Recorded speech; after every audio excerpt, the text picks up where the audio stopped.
我24岁遇见了他，他脾气很好，对我也很好。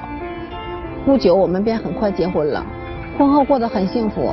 但是过了1年多，发生了一件事，这件事一直纠结在我的内心中，已经成为了我的阴影。我就感觉这个人变了，不再是以前的他。我很纠结，也不知道该怎么办。跟他结婚5年多，我一直想走进他的世界，很想抓住他，但是他总是无情地甩开我。我很没有安全感，我不知道这样的婚姻还能怎样维持下去。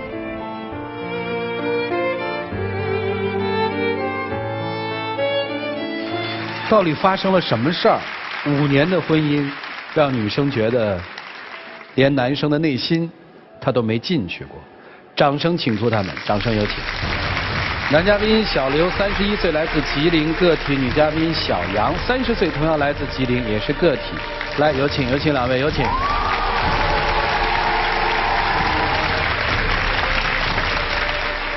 欢迎2位哈。结婚5年对吧？对。有孩子吗？有。多大？4周岁。男孩女孩？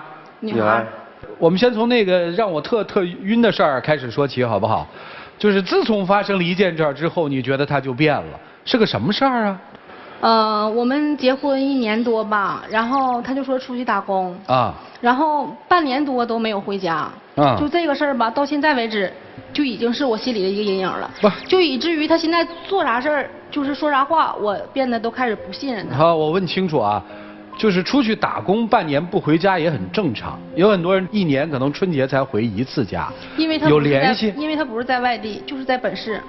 啊，在本地不回家？对。半年，那你们打电话联系吗？联系啊，但是刚开始不接，然后后来就是有女的接，所以我就特别纠结。啊。我不知道他在外边干啥。你作为夫人，他在当地打工。你去单位看看他呀。我不知道他干啥，因为他走的时候就说出去打工，没跟我说具体干什么工作。那有没有说在本地啊？没有。那个时候有孩子吗？有，就是因为生了孩子嘛。他说的咱们压力也挺大，我出去打工吧。哦，最开始呢，我跟他说出去打工呢，也是为了家庭，但是在外面干了1个多月，我就跟朋友合伙开了一个饭店。啊。当时也没跟我说开饭店呢。因为当时你什么事都多疑，我寻我跟你说了。我肯定得多疑，因为在我给他打电话的期间，有个女的接电话。哦。我也不知道这女的是谁。女的是我开饭店之后，女的是饭店的服务员，这个我感觉很正常。不是你开个饭店，跟老婆说就是了，我开了个饭店，这有什么呀？因为他有的时候吧比较多疑，就是只要是我出去没回家，他心里想的吧就是不是那么回事了。所以呢，不是那你为什么不回家呢？你在本地，你为什么不回家呢？这搁谁不怀疑你啊？所以我就特别纠结这个事儿。然后后来吧，回过1次家，我本来想把这个事儿问清楚的。然后我做饭的时候，他接一电话，然后他就着急忙慌穿衣服就出去了。啊！我就抱孩子下楼追去了。啊！下楼追的时候，我就看着一个女的开车过来接他了。哦！然后我就上去把他拽住了，我说这女的是谁呀？然后他也没解释，就上车了。因为什么我不回家？当时就是说我开饭店期间，他一打电话，我们离婚吧，我们离婚吧。那你说我回到家我就面临着离婚。这个行，为了不离婚，所以不回家。我当它是个逻辑放在这儿。说那个女的是合伙人。啊，你说清楚不就完了吗？因为他多疑，只要是我跟他说是合伙人，他不相信呢。好吧。我当时跟他说离婚，并不是真的要离婚啊。我说离婚就是为了逼他回家，因为他总也不回家嘛。我就想，我都说离婚了，我看你还回不回来？对，后来他怎么回的家？咱们后来，然后第1次去找他，自己去找的。他当时不在饭店。然后我就给他打电话了，我说你在哪儿呢？然后他就问我你是谁呀？我说你怎么连我的声你都不知道是谁呢？后来呢？然后我就回家了呗，回家了。过几天我又和他爸爸去找他去了，他看我和他爸去的，就跟我们回家了。但是当时也特别心不甘情不愿，当时他就用那种眼神跟我说：“你可真行，你还把我爸给我找来了。”啊，后来呢？后来不干了。我感觉说我回到家了，你就不应该有一些别的想法了。所以就是我回到家之后，他还是那样，什么事情都多疑，什么都管，什么都问。朋友过生日我去了，我8点走的，我要9点我没回到家，他会一直给你打电话，给你打的就是说你根本你饭都没法吃，你干什么去了？你干什么去了？你背着我做什么了？你外边是不是做什么坏事了？你答应我要回家了，为啥没回家呀？过生日肯定男男女女都有。是是是，哎，他对你好吗？我认为他就没有以前对我好，在乎我，甚至心里边都没有我了。现在啊，你是怎么判断他心里没你的呢？就比如说，我领我家孩子回我妈家过年，他也竟然一个电话都没给我打。每次都是我给他打电话。为什么呀？不太习惯，因为我打小呢，我父亲跟我母亲就是上城里做生意，我姥一手把我带大的，所以什么事情呢都不喜欢和别人去商量，包括这么多年吧，别说就是说我俩结婚5年，我不打电话，我给我父亲给我母亲打电话说的很少。好，你们俩现在逛街吗？就在日常生活里会一起出去逛吗？逛，我就喜欢挎着胳膊牵他手，他从来都不让。为什么？因为我感觉结婚5年了，出去逛街也不能说像现在的谈恋爱一样，我拉着你，你拉着我吧，就显示非常好。我们不说逛街这事儿，咱们今天坦诚相见啊。假设那半年，他可能就是犯了你所想的那个错误了，你现在能原谅他吗？可以原谅他，但是这个结儿在我心里边一直就问你，这你要有，咱们就不叫原谅，就可以原谅他吗？可以，因为有孩子吗？你别说因为有什么，能不再提这件事儿了吗？不能。不敢保证。我今天来了就想让他亲口对我说，那半年到底干什么去？我就特奇怪了，你就当他发生过都能原谅，为什么你要知道这个真相呢？我就是一较真的人，虽然我跟你继续想往下过，但是我也要知道你这半年干什么去了，你为什么要对我有所隐瞒？开饭店吗？找了个女合伙人，没干嘛。他对我就是有隐私，啥事儿都不跟我说。就是稍的，如果是稍微有一点的小隐私的情况下，我感觉很正常。我想在我的朋友面前，也给我自己多多少少有点面子，并不是说像那种所谓的妻管严一样，你让我往东我就往东，你让我往西我就往西。他都不知道他对我隐瞒了啥，他都不知道。那你说他对你隐瞒了什么？前1年多吧，我们在一次学习的时候又认识了一女的，那女的是通过我认识的他，然后后来他们俩就联系上了。我每次打电话，他电话通话中的时候，那个女的同时也在通话。啊，这不能说明什么问题？这还不能说明什么问题吗？1次这样，2次这样，3次4次还这样吗？你的意思就是他们俩在打电话呗？对。然后我问他，你和他到底有没有事儿？他就说没事儿。我说没事，他为啥老给你打电话呀？又不是你一个男的吧？就是学习那学习班里边有很多男的，为什么就盯上你？这只是你的一种猜测，我连那个女的叫什么我都不知道，你这不是无稽之谈吗？你跟我说像这种巧合，大概巧合了几次？4、5次吗？是在1天之中，还是在很长一段时间？周期是很长一段时间。多长？半个月左右吧。你这不是无理取闹吗？只是证明你的心疑点太多。好了，没打过电话？没有。确实没打过？没有。啊，就包括这些年我俩结婚之后，从发生那件事之后吧，就为了让他放心，我现在基本上就是出去洗个澡，买个烟，包括我兜里的零花钱都是有数的。这不挺服管的吗？那我也得把这日子过明白的呀，我不能洗。你还要怎么明白啊？我已经糊涂了5年，不能再糊涂了吧？你真糊涂假糊涂啊？真糊涂。我看你一点都不糊涂。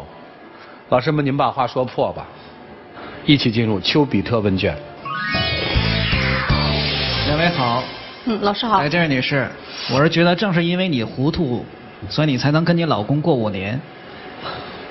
如果你要明白了，估计你们俩1年都维持不了。你们俩这个呢，就是非常典型的夫妻感情不和。那夫妻感情不和呢，有2种。第一种呢是先天的，就是2个人可能抱着很强的目的走进了婚姻。您需要一个老公，他需要一个老婆。到了这个年龄了，父母长辈同学都说你呀该结婚了。第2种呢，我个人觉得是有感情，但是婚后因为很多的一些性格呀、沟通啊、误会啊，造成了夫妻感情不和。我个人觉得这2种情况在你们俩身上都发生了，只不过呢，你发生的是第2种，他发生的是第1种。这位先生，你结婚很有可能是抱着很强的目的性，你并不是很喜欢他，但是你觉得我应该需要一个妻子，有一个家庭，这就造成了你们婚姻不幸福的一个非常重要的一个问题。他对你有感情，他希望你有所回馈，但是你不能给予他，所以他心生怨气。我觉得刚才赵川老师问的一个问题非常的精彩，就是你要真相干什么？我真的觉得很多女性在这个问题上分不清楚你要真相做什么。你稀里糊涂的能跟他过5年，如果真相摆在这儿，你怎么跟他去过呢？你要这样的真相有什么意义呢？所以有一句话叫难得糊涂。我相信你的老公也知道，你说离婚只是解决你们婚姻之间问题的一种手段，对吧？对。但是不要让手段变成目的，就是到最后我提离婚，到最后真的成离婚了，这就是手段变成了目的了，跟你的想法背道而驰。当时没有办法呀。是没有办法。郑梅为什么没有办法？因为你解决婚姻的办法当中只有一个，离婚，就用离婚来解决。你的心里的怨气太多了。坦白讲，你的心里的怨气有50%是你爱人带给你的，但是有50%是你自己造成的。你们2个人的生活中，你是不是缺乏安全感？对。安全感就像是一个人的钱包，你觉得你的钱包是放在我的身上，在场嘉宾的人身上，还是放在你自己身上可靠呢？当然放在我身上了。对，安全感就是这样，安全感不要找外人要。你把钱包放在任何一个人身上，你打电话只要给他打不通，你立马就会担心是不是他卷钱跑了。可是你放在自己身上，就永远不会出现这个问题。当然这是很难做到的，但是我希望你能意识，就是你对他的这种负面的东西，其实让自己变成个怨妇，对你的家庭非常不利，它直接会影响你对婚姻的规划。所以如果你要是希望你们的感情复合，能婚姻走得更长久，这个招儿不要再用了，好吗？他们俩往这一站，让我想起2个兵器，一个是矛，一个是盾，这边攻击，那边在防卫。还问真相吗？听2位老师说了以后，还想知道真相吗？不想。真不想了？刚才他已经说了。我如果说我这儿有盘带子，就是那天他跟那女生在一起的证据，你要吗？要。你看，真相，你告诉我什么叫真相？其实真相很难说清楚，因为真相是无穷无尽的。你比如说，你老实告诉我那天你干了什么，我告诉你那天我跟那个女生在一起，这是真相吗？马上你又会问，在一起干什么？我说干了一些不该干的事儿，这是真相吧？你还不满足，你还会有接下来穷追不舍的问题。女生往往是这样的，无穷无尽，那什么时候真相才是个头呢？而你往往越问就越痛苦，越问就越哭泣，他越被问就越难受，越被问就越没有自尊。虽然可能他有问题，但是真相无穷无尽。第二，那要了真相，你能走吗？这把刀快不快啊？我告诉你很快啊！我不信，我摸一摸，结果准了。一起进入黄金60秒。其实有的时候我也很想信任你，但是我就是信任不起来，可能是还是之前那个阴影吧。所以我希望以后你出门办事儿能尽量跟我说的详细一些。可能我生平就是一个这么多疑的人，但是我自己也没有办法。我只能说，让我们双方都多一些宽容吧。没了。话说的太多，一时半会儿也挽不回来，就让时间证明吧。我补充一句，多说话也有强化，有时女人可能希望你说几句话，别那个你字是金似的啊。谢谢你们，请回。哎呀，请关门。电视机前的观众朋友，欢迎大家登录优酷、土豆、腾讯视频、搜狐视频、乐视网、PPTV、趣力爱奇艺，收看节目的完整内容。看看他们自己的选择吧，请开门。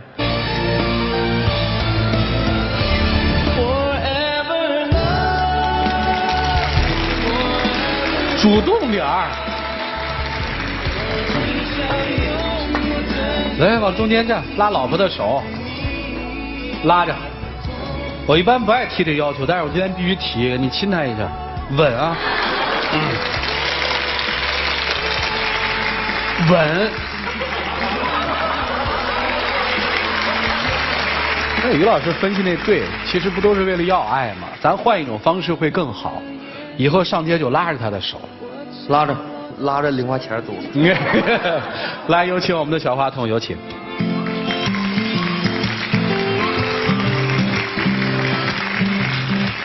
好，谢谢你们俩，慢点。来，接下来我们来见证属于这对夫妻新的家庭生活和里程的开始吧。各位，请见证。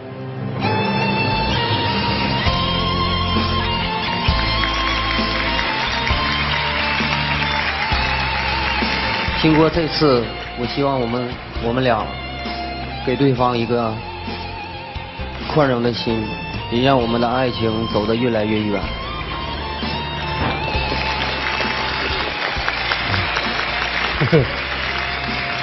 我以后也会试着尝试，越来越信任你。谢谢。我爱你，老公。我也爱你。呦呦呦呦呦呦呦呦！我的妈呀，这个酸呐！来，请亮灯吧。还想不想知道真相？嗨，我这儿有袋子。我送你吧，要保湿，易背诗，真相就在袋子里。领导拿着吧。走吧，回家吧，好好过啊。